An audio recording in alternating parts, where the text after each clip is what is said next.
You think the worst thing is catching your husband cheating. But what if it wasn't an affair, but a conspiracy? What if the woman wasn't his mistress, but his accomplice?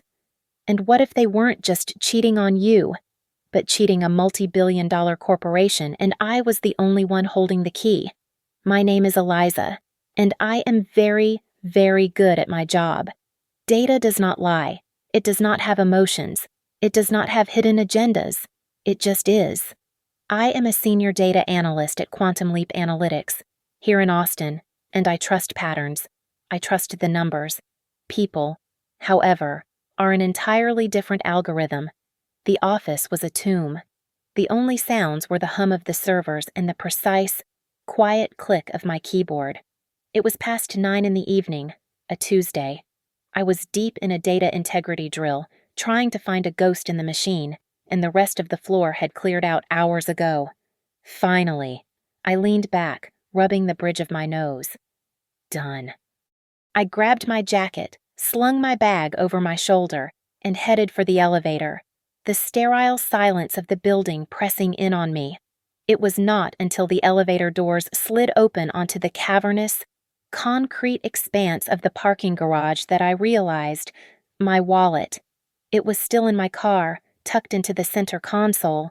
I had grabbed lunch from the food truck and, in my rush to get back to the quarterly projections, had forgotten to bring it back up. I sighed, the sound echoing in the stillness. The garage was quiet. My heels clicked, sharp and lonely, on the oil-stained floor. Level P2, Section B. My sensible sedan should have been one of the last cars left, but as I rounded the corner, I saw another vehicle. It was parked in a dark corner, a spot no one ever used, tucked away behind a thick concrete pillar, but I knew that car. I would know it anywhere. It was Julian's, his ridiculous cherry-red classic convertible. The one he polished every Sunday, the one he loved. I had thought, almost as much as me. My stomach twisted, a sudden, sharp spike in the data. What was he doing here? He was supposed to be at home, probably watching the game, waiting for me. He knew I was working late. I stopped. A cold feeling. The exact same sensation I get when a dataset is irrevocably corrupted, prickled down my spine. I started walking again, but slower, softer, instinctively staying in the shadows cast by the support beams. My footsteps, which had seemed so loud moments before, were now silent. I did not need to get close to see them.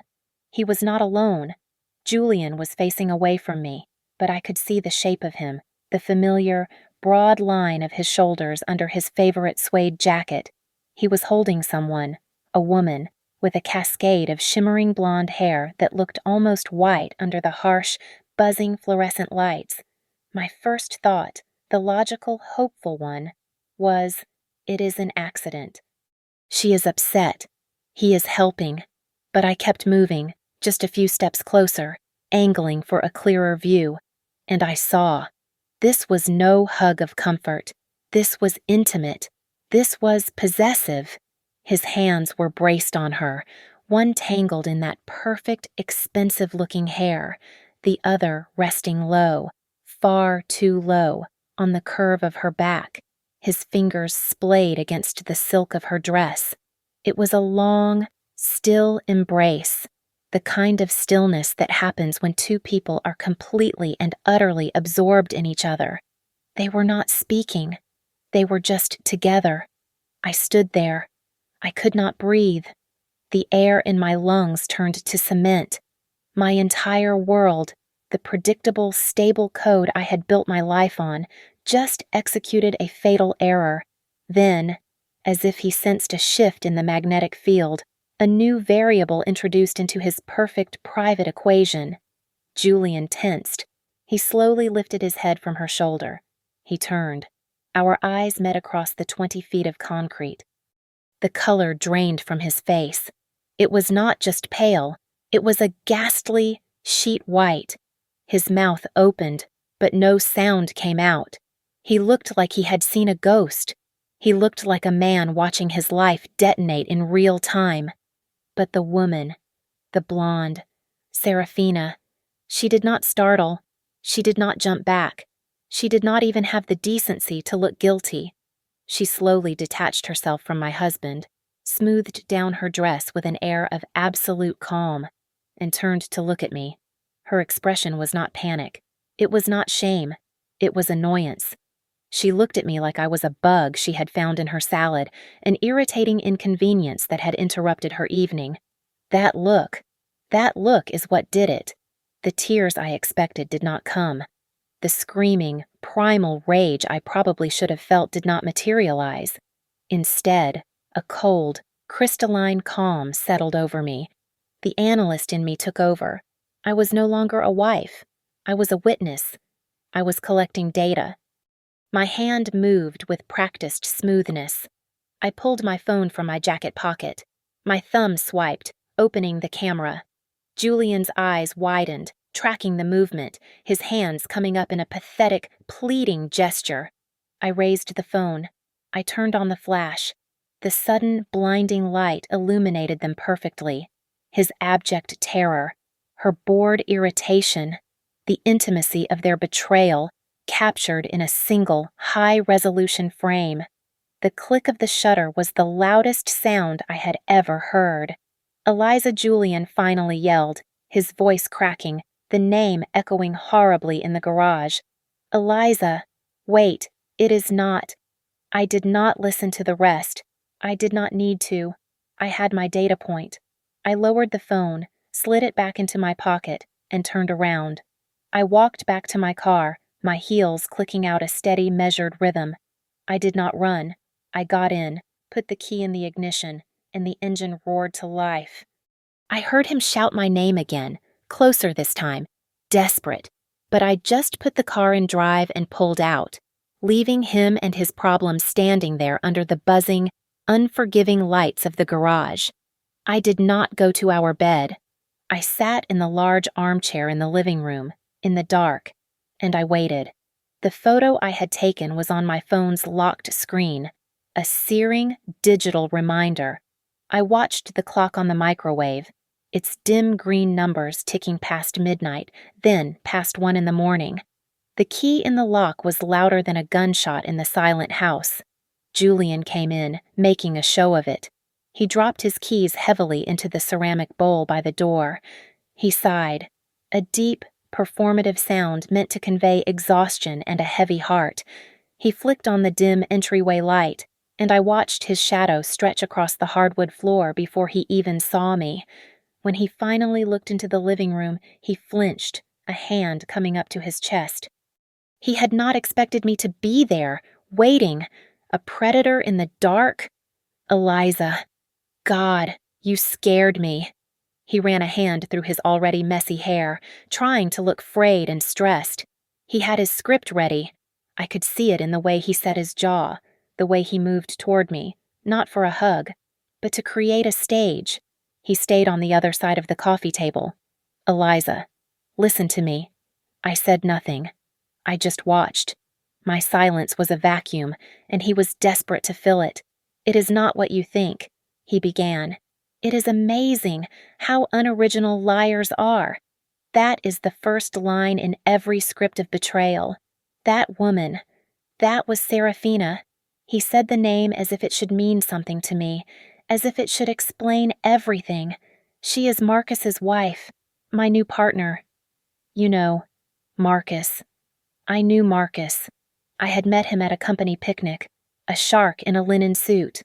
Julian leaned forward, resting his hands on the back of the sofa, a caricature of a man burdened. She is a mess. Eliza. A complete wreck. Marcus. Marcus is not a good guy. He is terrible to her. She was breaking down. She just needed someone to talk to, a shoulder to cry on. I was just being a friend. He was hugging her, his hands low on her back, in a dark garage, in a car I knew he loved more than most things. A friend. The data did not support his hypothesis. I still said nothing. I just held his gaze. I let the silence stretch, thin and tight, until it became unbearable for him. I am very good at data processing. I can wait for the signal. His signal came, as it always does with him, in the form of deflection. When contrition failed, he turned to aggression. His expression hardened. The feigned sympathy vanished, replaced by a familiar, frustrated anger. This was the Julian I recognized from failed business deals. Well, he snapped. "Are you going to say anything, or are you just going to sit there and judge me? This is what you do, Eliza. This right here."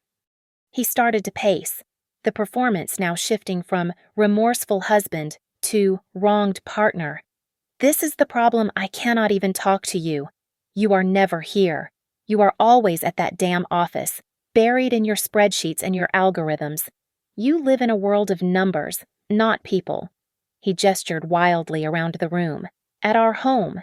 We are falling apart, and you are worried about data integrity. You pushed me away, Eliza. This distance. This is on you, too." There it was. The pivot. The blame shift. It was a textbook maneuver. He had not only cheated, he had found a way to make it my fault. He had found a way to make his betrayal my failure.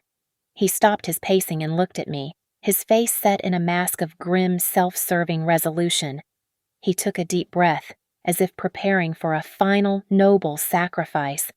I think I want a separation. Eliza." He delivered the line with perfect, pained gravity. He was waiting for the explosion. He wanted the tears, the screaming, the accusations. He wanted me to beg, to fight for him, to promise to quit my job, to promise to be better so he could magnanimously forgive me and take me back, all while keeping his blonde secret. He was setting the terms of my surrender. I looked at him. I processed the new information. He wanted a separation. "All right, Julian," I said. My voice was even, quiet. "If that is what you want." His entire body registered the shock. It was a system crash. His jaw went slack. His eyes, which had been narrowed in righteous anger, now widened in complete, unadulterate confusion. This was not in his script. He had expected a full-scale emotional meltdown, a 5-act drama. He had gotten a cold, simple data entry, agreement. What he stammered, just, "All right." I uncoiled myself from the chair. I stood up, smoothing my skirt. I did not raise my voice. I did not cry. I did not give him the satisfaction of a scene. "It is late," I said, walking past him toward our bedroom. "You have said what you wanted to say. I have heard you. I am tired." I left him standing in the middle of the living room, drowning in the silence he had created. I walked into the bedroom, the one we had shared for 7 years. I closed the heavy oak door, and I turned the lock. The solid, metallic click was the most satisfying sound I had heard all day. My anger was not hot. It was not a wildfire. It was cold, precise, and systematic.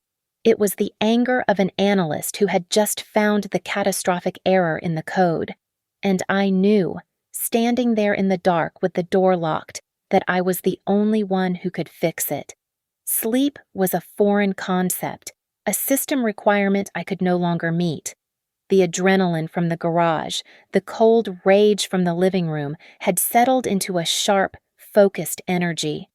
I sat on the floor of my walk-in closet, the locked bedroom door at my back, and opened my laptop. The glow of the screen was the only light.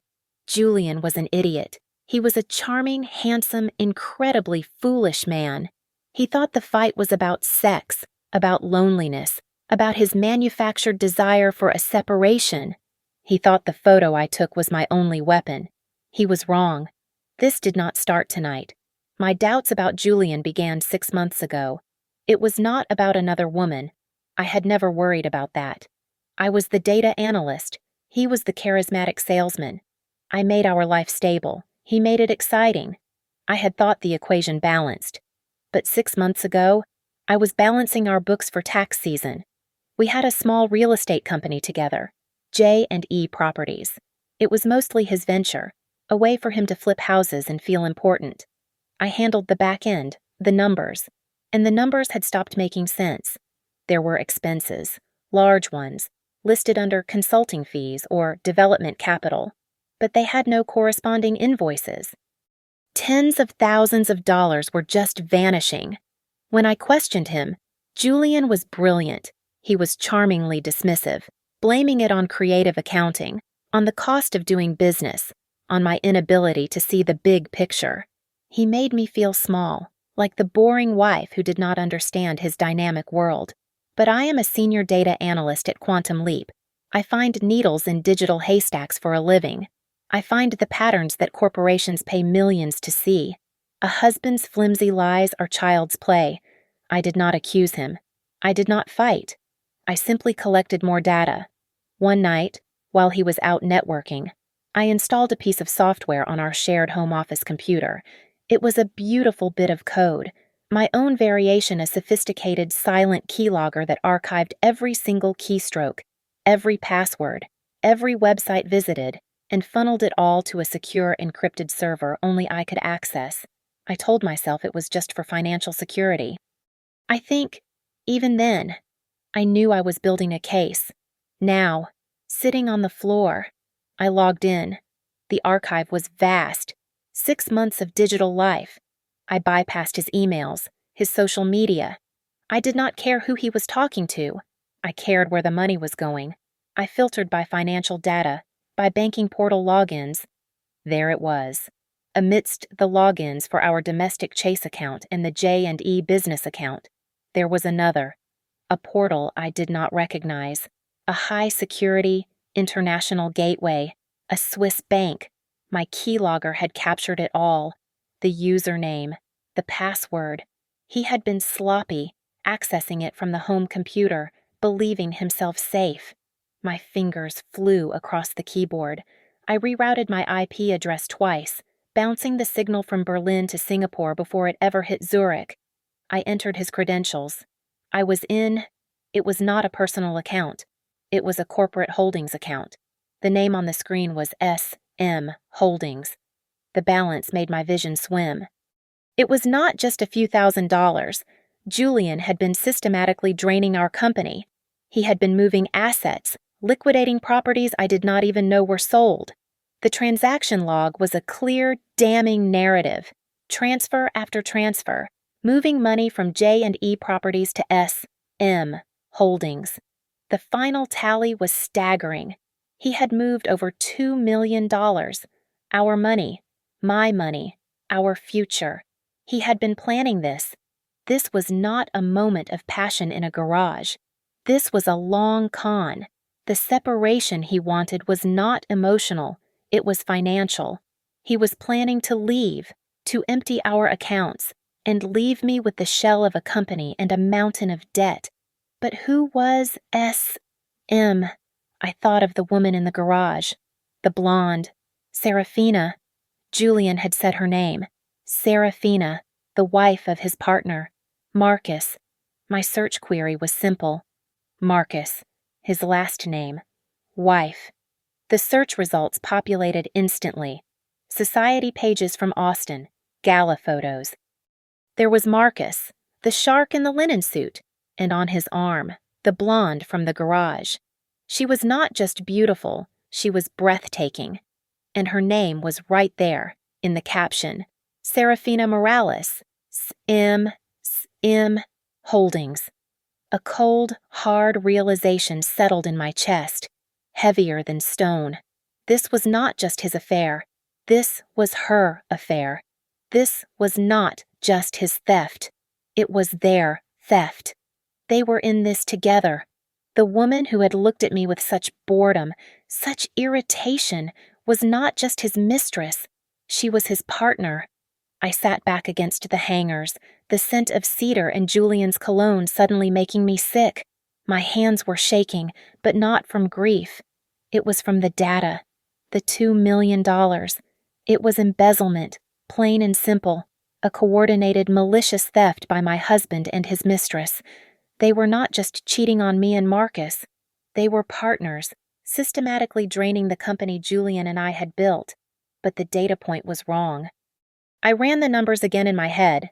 J&E Properties was a small, boutique firm. We flipped houses in Tarrytown, maybe a duplex in East Austin. We made good money, but we did not make that kind of money.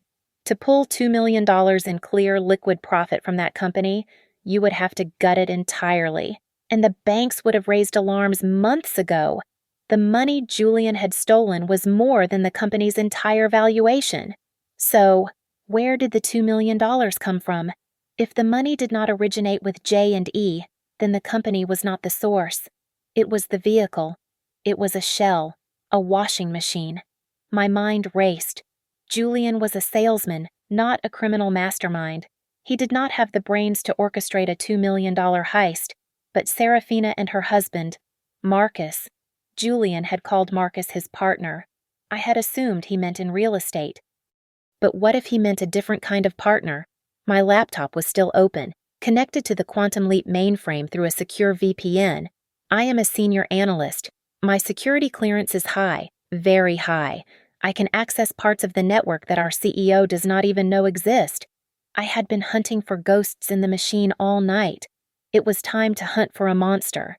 I opened our internal employee directory. I typed Marcus. His full name populated instantly. Marcus Thorne. And my blood went cold. It was not Marcus Thorne, real estate investor. It was Marcus Thorne, Chief Technology Officer. He did not just work at Quantum Leap. He was the CTO. He was my boss's boss's boss. He was the man who held the keys to the entire kingdom. The man in charge of the very algorithms I was analyzing tonight. I almost laughed. The audacity. The sheer, colossal arrogance. He was right under my nose. This entire time. The shark in the linen suit from the company picnic was not just a guest. He was one of the most powerful men in the building. My focus shifted. This was not a domestic dispute anymore. This was my territory. I went to work. I did not look at his personnel file. I looked at his activity. As CTO, Marcus had access to everything. But that kind of access leaves footprints, if you know where to look. And I do. He would be smart. He would cover his tracks. But he would not expect someone like me, someone from data integrity, to be looking for them at 2 a.m. from inside her own closet. I found the hidden directories, the ones masked with simple system-run nomenclatures. I cross-referenced his network activity logs with server access times. He liked to work late, just like me. But he was not running integrity drills. He was exporting, deep in a subserver, buried under layers of decoy encryption. I found them. The files. Not just files, but fragments of code. Our code. It was the Helios project, Quantum Leap's proprietary predictive algorithm. The one that was set to revolutionize the market next quarter. The one that was worth, by conservative estimates, billions. He had been slicing it up, piece by piece, and sending it to an external IP, a competitor. He was not just stealing money, he was stealing the company. And suddenly, the entire ugly picture snapped into focus. The pattern was complete. Marcus, our CTO, was the source. He was selling our intellectual property, our life's blood, to a competitor for millions. That was the dirty money. But he could not deposit that money. He needed a way to make it clean. He needed a launderer. He found the perfect one. A charming, stupid, greedy man with a boutique real estate company and a wife who was too busy with data to notice his accounting. My husband, Julian.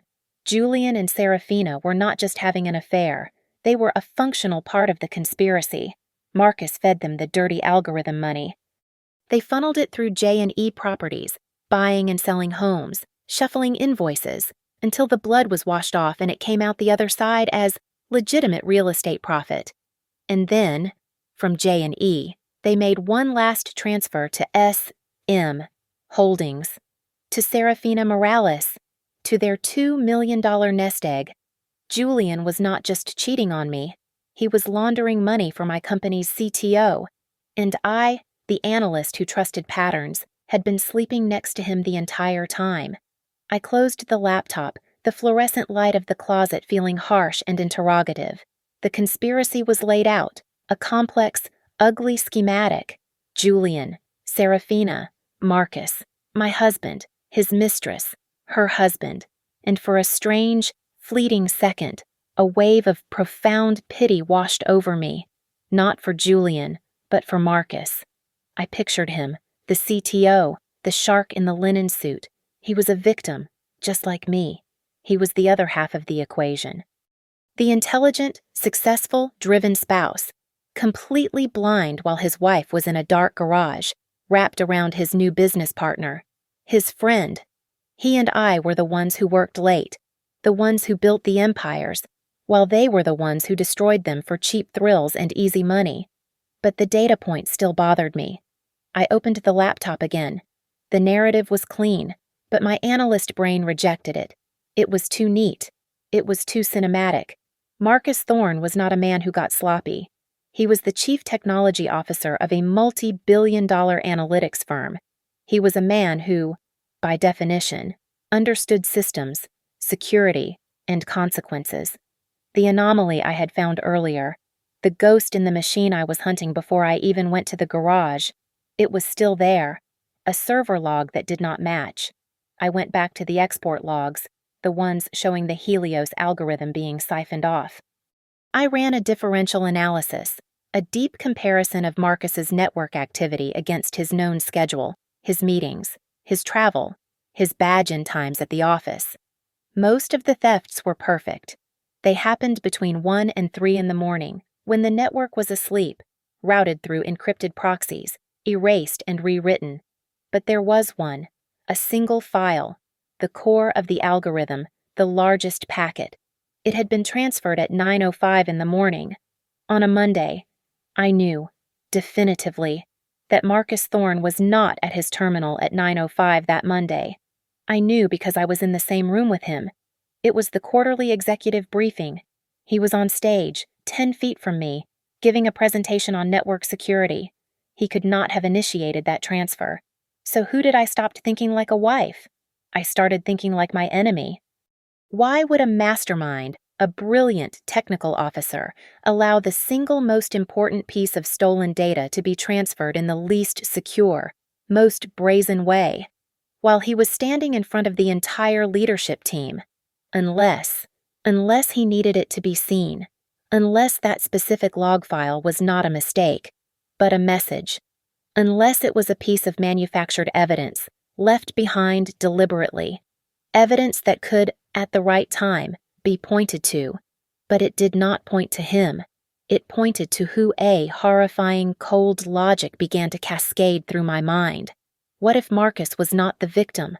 What if the affair was not a betrayal of him, but a transaction by him? My fingers moved with renewed, frantic purpose.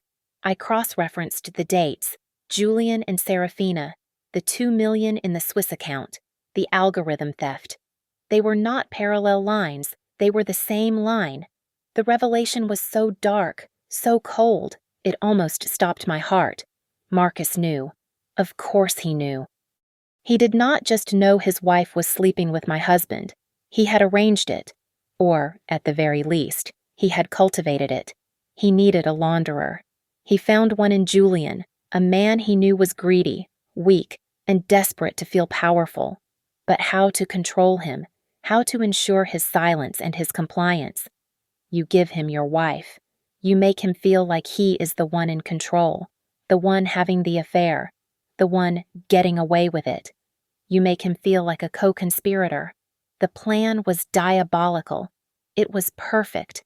Marcus was the mastermind. He was the one stealing from Quantum Leap. He used Julian's company, J&E Properties, as the washing machine to clean the money. He used his own wife, Serafina, as the handler to keep Julian in line. They moved the money to the Swiss account, their nest egg. But it was all a setup. Julian was never the partner. He was the patsy. The endgame was clear. Once all the algorithm data was stolen and the money was clean, Marcus would make his move. He would discover the affair. He would act the part of the devastated, cuckolded husband. He would expose Julian and Serafina. He would then uncover the financial crimes, pinning all of it on Julian. He would claim Julian was the sole mastermind, A desperate small-time developer who seduced his wife and forced her to help him launder his dirty money. Marcus would be the victim, twice over. He would get sympathy, he would probably get a promotion, and he would keep the tens of millions he had really made from selling the algorithm. The $2 million in the Swiss account was just the bait to get Julian on the hook, the money that would eventually be seized as evidence. Julian was a pawn, and he was about to be sacrificed. But there was still one more piece, that 905 log file. If Marcus did not do it, who did I track the credentials used for that specific anomalous transfer? They did not belong to Marcus. They belonged to a junior analyst in the data integrity department, a kid I recognized, Leo. I dove into the company email server. I searched for communications between Marcus and Leo. It did not take long. Marcus was smart. There were no direct threats. It was all quiet, suffocating pressure, emails referencing Leo's probationary status, mentions of his recent performance issues, vague offers of mentorship if he could just help with a few special projects. Marcus was forcing him. He was making Leo help him cover his tracks, and, in the process, making Leo create the very breadcrumbs that would lead a sloppy investigation straight to Julian. Leo was the lever, the final terrified pawn in Marcus's game. And I had just found him. The sun came up. I had not moved from the closet. I watched the light change from gray to pale yellow through the slats of the door. I heard Julian rattling around the kitchen, probably making coffee, wondering why the bedroom door was still locked. I heard him sigh, loudly and impatiently, and then I heard the front door slam as he left. He was off to play the victim, probably to commiserate with his mistress. I showered. I put on my best suit, a sharp navy blue sheath that I saved for board meetings. I did my makeup with surgical precision. I was not a grieving wife. I was an analyst with a critical presentation. When I got to the office at 7:30 in the morning, I did not go to my desk. I did not log into my terminal. I did not call a divorce attorney. I went straight to the 40th floor, the executive wing. I walked past the hushed reception area and stood before the imposing oak doors of the corner office. The plaque was simple: Brass Diane Bishop, Chief Legal Counsel. Her assistant looked up, startled. "Eliza, can I help you, Ms.? Bishop doesn't usually take walk-ins before 9. She will take this one," I said, my voice flat. "Tell her it is a data integrity emergency, a level 1 threat." The assistant, seeing the look in my eye, did not argue. She pressed the intercom. A moment later, the door buzzed open. Diane Bishop was a woman made of steel and tailored silk. She was in her late 50s, with a severe black bob and eyes that could dissect a faulty contract at 20 paces. She was drinking black coffee from a delicate china cup, and she did not look pleased by the interruption. "Eliza, this had better be worth the drama. What is a level 1 threat?" I did not sit. I walked to the glass wall of her office, which overlooked the entire city of Austin. I had downloaded my entire investigation onto a single encrypted flash drive. I plugged it into the large display screen on her wall. "Good morning, Diane," I said, turning to face her. "Our chief technology officer is selling the Helios algorithm to a competitor. He is using my husband and his own wife to launder the money, and he has a plan to frame my husband as the sole perpetrator within the next quarter." Diane's coffee cup stopped halfway to her mouth. She did not spill a drop. She just held it there, frozen, for a long second. Then, very slowly, she placed the cup back on its saucer. The tiny click was the only sound in the room. "You will prove that," she said. It was not a question. It was a command. "I already have," I said. I clicked the first file. I gave her everything. I started with the picture from the garage, the players, my husband, Julian, and the CTO's wife, Serafina Morales, then the Swiss bank, the motive, SM Holdings, $2 million, and counting, laundered directly from my husband's company, J&E Properties. Then the core of the problem, the source. I brought up the server logs, the exported fragments of Helios. "Marcus Thorne. Selling our IP, bit by bit. I showed her the 905 log file, the setup, the anomalous transfer made while Marcus was on stage at the executive briefing, and finally, I showed her the emails, the leverage, the pressure campaign against Leo, a junior analyst in my own department, forcing him to create the very log file that would eventually be used to frame Julian. I finished. The entire conspiracy, the affair, the embezzlement, the corporate espionage, all of it was displayed in neat, undeniable charts and logs on her wall. Diane was silent. She stood up and walked to the window, her back to me. She looked out over the city for what felt like an eternity. "This," she said finally, her voice tight, "is the single biggest corporate espionage case I have ever seen, and it is wrapped in the messiest divorce in Texas history." She turned around, her eyes like polished granite. "The FBI will need to be called. Immediately."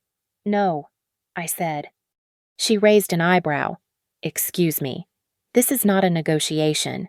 Eliza, this is a federal crime. Multiple. In fact, I am not negotiating," I said, my voice as hard as hers. "This is my data. This is my case. You call the FBI right now, and this whole thing blows up. Marcus, Julian, and Serafina will lawyer up. They will destroy evidence, and this will be tied up in court for 5 years. Your algorithm will be gone, and we will get nothing. What do you propose?" Then Diane asked, crossing her arms. "You want to just let him sell the company I want to set a trap?" I said, "And I am the bait. They think I am a stupid, grieving wife. They think my biggest problem is that my husband is sleeping with another woman. They do not know I have the server logs. They do not know I see the whole game." I walked toward her desk. We were an inch apart, 2 apex predators in a glass cage. "I want 2 things, Diane. In exchange for this, for handing you Marcus Thorne on a silver platter before he guts this company completely. Go on. 1. Full immunity for Leo. He is a kid. He was coerced. When this is over, he gets a clean slate and a transfer to the Houston office. No questions asked." Diane nodded once. "Done." And the second thing, I smiled, though I doubt it was a pleasant expression. "I do not want the FBI arresting him in his office. I do not want this to be a quiet scandal. I want to be the one to expose them. I want to do it publicly, and I want them to know, in that exact moment, that it was me." Diane stared at me, a long, analytical look, a flicker of something not quite a smile, but a deep, cold respect passed across her face. "They are not going to call the FBI. Eliza," she said, walking back to her desk and pressing a button on her phone. "We are going to let these idiots dig their own graves. We are just going to make sure they have the shovels." The game began. Diane and I were now silent partners, and the office became my stage. I moved back into the house, into the guest room, playing the part of the wounded, confused wife. Julian, in turn, played the part of the tormented husband, giving me space. We orbited each other with a sickening, false politeness. My first move was against Julian. He was the weak link, the emotional, predictable variable. One evening, I left the door to the home office conspicuously ajar. I sat at the desk, the one where I had installed my keylogger, and opened the J&E Properties domestic business accounts. I did not open the Swiss portal. I opened the local Chase accounts. I made sure to have a stack of printed bank statements next to me, visibly highlighted in red ink. I sighed, a loud, frustrated sound, and put my head in my hands. I waited. It took less than 5 minutes. I heard his footsteps pause at the door. "Eliza," he asked, his voice full of fake concern. I, startled, quickly trying to cover the papers. "It is nothing, Julian, just our finances." He came in, the perfect picture of a concerned partner. What is wrong with the finances? I let a tear, a single calculated drop of saline, well up in my eye. "I do not understand it. There are tens of thousands of dollars missing. These consulting fees you listed, they do not make sense. I think the company is in trouble. Julian. I watched him process this. His face went through a micro-expression of pure, unadulterated panic, followed almost instantly by an even stronger wave of relief. She does not know. He thought I was on the scent of the small-time embezzlement, the initial thousands he had skimmed. He thought I was worried about the company failing. He had no idea I was looking at the laundering. "Honey, do not worry about this," he said, putting a hand on my shoulder. I flinched. He pulled it away, remorsefully. "I told you, things are complicated. Let me handle the business. You are just stressing yourself out." That night, my keylogger archive lit up. At 3 a.m, Julian logged onto the home computer. He did not go to the Swiss portal. He went to the domestic accounts. Panicked that I was getting too close to the J&E books. He liquidated 2 more assets, 2 small properties I did not even know he was selling. He moved the entire sum, another $300,000, from the domestic account and wired it straight to SM Holdings. He was hiding the money from his suspicious wife, thinking he was protecting his nest egg. He did not know he was just putting more of his own cash into a cage I was about to lock. Phase 2 was for Serafina. She was the more dangerous variable. She was not stupid, just arrogant. I created a new, anonymous email address through an untraceable encrypted service. I attached one file, the raw chat logs between Marcus and Leo, the ones where Marcus was pressuring the junior analyst. I did not add context. I did not add a threat. I just added one line in the body of the email. "He is building a new narrative. Maybe this one does not include you." I sent it to the personal email address I had found in the society pages. The effect was instantaneous. Serafina, who looked at me with such boredom, was a creature of pure, venomous ego. The implication that Marcus was not just using a pawn, but that he was replacing her as his primary partner, would be intolerable. The thought that Marcus might be cheating on her while they were cheating on me and Marcus was an insult she could not bear. She would assume Leo was not a pawn, but a new accomplice, perhaps even a new lover. She did not panic. She reacted. My keylogger, which was still monitoring all activity on the shared computer, had captured Julian's login to the Swiss account.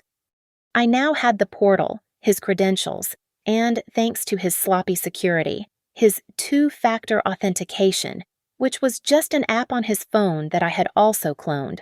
I logged into the SM Holdings account as a silent observer. I watched. Serafina moved first. A massive wire-out request appeared. $2 million. She was trying to empty the entire account, to take the money and run before Marcus or Julian could stop her. But the bank rejected it. Pending second signature? Of course. It was a joint holdings account. Marcus was smart enough to set it up that way. Serafina and Julian were the 2 signatories, a way to bind them together, to ensure neither could steal from the other. Julian must have gotten an alert. Less than 10 minutes later, a second wire-out request appeared, this one from Julian, for the full $2,300,000. He, too, was trying to empty the account. He must have seen her attempt and, in a blind panic, tried to beat her to the punch. That request was also rejected. Pending second signature. The system, designed to prevent betrayal, had just triggered a lockdown. The account was now frozen. Any withdrawal attempt from either party now required the explicit digital consent of the other, and I, watching from my silent laptop, knew that would never happen. Their mutual paranoia was the key. They had just locked each other out. The $2 million, the entire product of their grand betrayal, was now a digital paperweight, frozen in Switzerland by the very greed and mistrust that had brought them together. The pieces were in place. The Swiss account was a frozen digital monument to their greed, a stalemate I had engineered. Julian and Serafina were now just rats in a trap, biting at each other, while the architect of the whole machine, Marcus, remained blissfully unaware, still playing the role of the visionary CTO. A quiet arrest, a sterile FBI raid, was not justice. It was an administrative procedure. This was personal. This was my life, my company, and my money. The exposure could not be a press release. It had to be a performance. The perfect venue arrived, as if on cue, the Quantum Leap annual gala. It was the most obnoxious, self-congratulatory event of the year, a black tie extravaganza where our executives celebrated themselves in front of investors and the press. It was mandatory. Marcus Thorne would be there. He was scheduled to receive an award for technological innovation, a grotesque irony that made me want to laugh. His beautiful, sociopathic wife, Serafina, would be on his arm, dripping in diamonds, the picture of spousal support. Diane Bishop, my silent co-conspirator, would be there, a shark in couture, watching the exits. The only missing piece was Julian. He was not an employee. He had no invitation. I had to give him one. I found him in our home office. He was furious, staring at his laptop, no doubt at the frozen portal of S.M. Holdings. He looked like he had aged 5 years in the last 3 days. "Julian," I said. My voice was soft, hesitant, the voice of the wife he thought he knew. He slammed the laptop shut. "What, Eliza? I am busy." I know you are stressed," I said. I held up the formal gala invitation. "This is on Saturday. It is the big company gala." "And what does that have to do with me? You got your separation. This is your world, not mine." I let my shoulders slump. I manufactured the look of the defeated, lonely wife. "I have not told anyone, Julian, about us, about the separation. It is all so fast. It is a big night for me. They asked me to give the keynote speech." I let that hang in the air. "It would look strange if I showed up alone. People would talk." I looked at him, my expression pleading. "I know this is a lot to ask, but could you just come with me as a friend, as my husband? Just for one last night, to keep up appearances, please?" I watched him process the request. I could see the variables click into place in his mind. She is being nice. She is vulnerable. She still needs me. She is giving the keynote speech. He saw an angle, a chance to maintain control, perhaps, a way to keep me on his side, to manipulate me while he figured out how to get his money. If he was still the loving husband in public, maybe he could convince the stupid wife in private. One last night. He sighed, as if it were a great burden. "Fine, Eliza. For appearances, I will go." With the bait laid for Julian, there was only one more person to secure. The final pawn, Leo. I found him in the break room on the 32nd floor, nervously adding a 4th packet of sugar to a cup of coffee. He was pale, jumpy. "Leo," I said quietly. He flinched, spilling coffee on his hand. "Ms. Eliza, I did not see you." "Walk with me." I led him to an empty stairwell, the heavy fire door slamming shut behind us, sealing us in concrete and silence. He would not meet my eyes. "You look exhausted, Leo," I said. Just working hard, ma'am. These quarterly reports." "Stop," I said. His voice hitched. "I am not HR, Leo, and I am not Marcus. I am the analyst who found the 905 log file, the one you created." He stopped breathing. His face went ashen. He genuinely looked like he might pass out. "He made me," he whispered, his eyes finally flying to mine, wide with raw terror. "He said he knew I faked my intern hours. He said he would ruin me, that I would be blacklisted. I have student loans. He just said he needed me to run a few special projects to test network vulnerabilities. I did not know what it was. Not until I saw the file names." "I know," I said, my voice sharp, pulling him back from his panic. "I know exactly what he did. He coerced you. He used you to plant evidence against Julian, and he was going to let you take the fall as an accomplice. He is a monster. Are you going to report me?" he whispered. I looked at him, this terrified kid in an ill-fitting shirt. "No," I said. "I am going to save you, but you have to trust me. The gala is tomorrow night." The gala. I am giving the keynote speech. Data security for the future. It is a presentation. I am going to need someone to run the projector from the sound booth, someone to make sure all my data cues are correct. He stared at me, not understanding. "That someone is you. Leo," I said. "I want you close. I want you at the side of the stage. You will have a headset. You will be linked directly to me. When I give the signal, you press play. That is all. You do not move, you do not run, you just stand there and you watch." "Ms. Eliza, I cannot. Marcus will be there." "I know." "And I will be there," I said, my voice dropping, low and final. "He coerced you, Leo. He threatened you. Tomorrow night. I am going to protect you.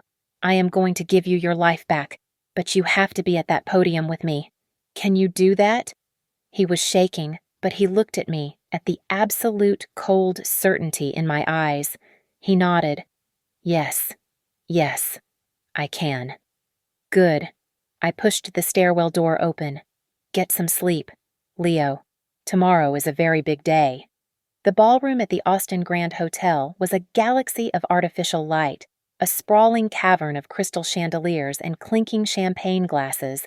Hundreds of people, the city's tech elite, were dressed in their finest, a murmuring sea of black silk and diamonds. The air was thick with the scent of expensive perfume and the low, self-congratulatory hum of the string quartet. It was the perfect picture of success, and it was all built on a lie. I was the lie's beating heart. Across the room, Marcus Thorne, our CTO, was the man of the hour. He was on the main dais, laughing, accepting a heavy sculpted glass award for innovation. He raised it to the crowd, his smile as bright and empty as a searchlight. He was untouchable, a king in his castle, completely oblivious to the fact that his kingdom was about to be breached. Julian was at my side, a ghost in a tuxedo. He was playing the part of the supportive husband, but he was failing miserably. A fine sheen of sweat coated his upper lip, and his hand would not stop fidgeting with his bow tie. He had been trying to speak to me all night, his voice a low, urgent whisper in my ear. "Eliza, we need to talk. Eliza, please." I ignored him. I smiled at a vice president. I discussed data futures with an investor. I was a perfect, polite, porcelain doll, and it was driving him insane. And then there was Serafina. She was not playing a part. She was a raw, exposed nerve. I saw her by the main bar, a vision in a blood-red, sequined dress, her blonde hair piled high. She was on her 4th or 5th glass of champagne, and she was not drinking it for pleasure. She was drinking it for fuel. Her eyes, sharp as broken glass, darted constantly, a triangular pattern of hatred, from her husband, Marcus, laughing on the stage, to her lover, Julian, sweating beside me, and then, finally, to me, the obstacle, the analyst, the wife who was not supposed to be smart. The music swelled. The CEO was making introductory remarks. Julian saw his opportunity. He grabbed my elbow, his grip far too tight, and pulled me from the edge of the crowd into a small, carpeted service corridor. The ballroom noise instantly muted. "What are you doing?" he hissed, his face inches from mine. The smell of whiskey on his breath was overpowering. "I am at a party. Julian, let go of my arm. Stop it. Just stop this." His eyes were wild, desperate. This was not the charming, confident man I had married. This was a cornered animal. "I know you are mad. I know you have every right to be. But you cannot do this. You cannot make a scene and embarrass us in front of all these people. I have not said a word. Julian, this cold shoulder, this silence." He was practically vibrating with panic. He ran a hand through his hair, his composure completely gone. My company is about to go under. Eliza, the accounts are frozen. Everything is a mess. I cannot fix this if you are going to blow everything up. He thought this was about the affair. He thought this was about the J&E accounts. He thought this was a domestic dispute he could manage. I looked at him, really looked at him. The man I had once loved, now just a pathetic variable in a much larger equation. I let a small, cold smile touch my lips. You are right, Julian. He blinked, thrown. I am, yes. It is all about to blow up. I turned and walked away from him, leaving him standing alone in the hallway. I stepped back into the ballroom. The atmosphere had changed. The air was no longer festive. It was electric. I scanned the room, my internal checklist firing. I saw Diane, our chief legal counsel, standing near the back wall, a column of silver in her evening gown, speaking to no one. Her eyes scanned the exits. I followed her gaze. Near the main doors, 2 men. They were not wearing hotel security uniforms. They were wearing immaculate black suits, with no champagne glasses in their hands. They were fit, their expressions neutral, and they were both wearing clear, coiled earpieces. They were not watching the guests. They were watching the stage. They were watching Marcus. Diane saw me. Our eyes met across the expanse of the ballroom. She did not smile. She just gave me one sharp, almost imperceptible nod. The plan was live. The trap was set. On stage. The CEO was beaming. The applause for Marcus had died down, and the lights shifted, settling on the main podium. And now, the CEO's voice boomed over the speakers. For our keynote address, this is a woman whose work is foundational to the future of our company. Please give a warm quantum leap welcome to our very own head of data integrity analysis. Eliza. The spotlight hit me, a circle of pure white heat. The entire room went silent, all 1,000 eyes turning to me. I saw Julian stumble back into the room from the hallway, his face paper white, his eyes wide with confusion. I took a deep breath. I started to walk toward the stage. I stepped onto the stage. The warmth from the spotlight was intense, but I felt perfectly, icily calm. The massive presentation screen behind me, which had been showing the Quantum Leap logo, flickered to black and then lit up with my first slide. My voice, when it came, was amplified, and it filled every corner of the vast ballroom. It was steady. It was clear. Good evening. My presentation tonight is entitled Data Security and the Price of Betrayal, a Case Study. A confused, nervous silence fell over the room. This was not the expected dry talk on firewalls. On the dais, I saw Marcus, who had been smiling. Let that smile freeze and curdle. He was a data expert. He knew a loaded title when he saw one. He was beginning to understand. I clicked to the next slide. It was the photo, the one I took in the parking garage, blown up 20 feet high for 1,000 people to see. Julian and Serafina, locked in their intimate embrace. His terror, her irritation. It begins, I said, my voice cutting through the collective, horrified gasp, with a personal betrayal. A few feet from the stage, Julian, who had been stumbling in from the hallway, stood bolt upright as if he had been shot. His face, already pale, turned a shade of white I had never seen on a living person. From across the room, I heard a sharp, crystal smash. Serafina had dropped her champagne glass. Before anyone could process the image, I clicked again. Slide 3. It was not a photo. It was a schematic, a clean corporate data flow chart. It showed the J&E Properties logo and a thick red arrow moving millions of dollars to a box labeled SM Holdings AG Zurich, with the names Julian and Serafina Morales listed as the sole signatories. It progresses, I said, to a financial betrayal. Julian was now openly gasping, a hand over his mouth. Serafina looked like she was choking. And Marcus was finally, truly, seeing the board. I clicked again. Slide 4. This slide was for Marcus. It was not for the crowd. It was for him. It was lines of pristine code.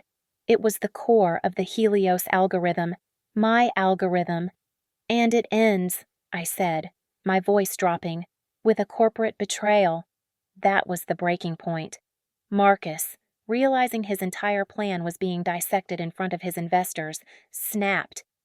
He shot to his feet, knocking his chair over, his face purple with rage. "She is insane!" he bellowed, pointing at me. "This is libel. It is slander. She is a disgruntled employee, a crazy wife. Security, get her off that stage." I did not flinch. I just looked at him, a calm, pitying expression. "You are right about one thing. Marcus, it is slander, but you forgot your accomplice, the one you created." And on my signal, from the side of the stage, Leo stepped out from the shadows of the sound booth. He was holding a microphone. "I have the recording," Leo said, his voice shaking but clear, echoing through the ballroom. "Marcus Thorne. He forced me. He threatened me. He made me falsify the network logs. He made me plant the evidence to frame Julian. I have the audio of him giving me the instructions." Marcus's face, which had been purple with rage, now went the color of ash. I clicked to the final slide. It was a split screen. On the left, the audio file began to play. The sound of Marcus's voice, calm, threatening, instructing Leo on how to test the system and create a dummy log. And on the right, I displayed the real server logs, the ones I had found, the ones that showed Marcus, not Leo, not Julian, but Marcus himself, initiating the true, massive data transfers from his home IP address for the last 6 months. It was all there. The affair, the $2 million theft, the multi-billion-dollar corporate espionage, the frame-up. The entire room watched as the three of them were exposed, not by my accusations, but by their own data. Serafina was openly weeping, a terrible, ugly sound. Julian was just standing there, frozen, his life in ruins. And Marcus, seeing the federal agents, the men in black suits moving toward him from the doors, finally broke. He lunged, not for the exit, but for me. He screamed, a wordless sound of pure animal rage, and tried to climb the stage. He never made it. The agents were too fast. They intercepted him, tackling him at the steps, and the sound of his head hitting the polished stage was sharp and final. He was cuffed in seconds. The agents were already moving toward Serafina. I looked past the chaos, past the screaming and the flashing cameras of the press, to the one person who was still frozen. Julian. He was staring at me, his eyes dead, finally understanding the scope of what I had done. I walked to the edge of the stage, the microphone still in my hand. I looked down on him. "Our divorce will be very simple, Julian," I said, my voice carrying over the din. "You have nothing left to divide." I let the microphone fall from my hand. It hit the stage with a loud, percussive thud that echoed through the entire silent, shattered ballroom. Thank you all for listening. I would love to know where you are tuning in from, so drop a comment below and let us share our thoughts. Please subscribe to Lily Revenge Stories, like this video, and give it a hype up to help this story reach more people.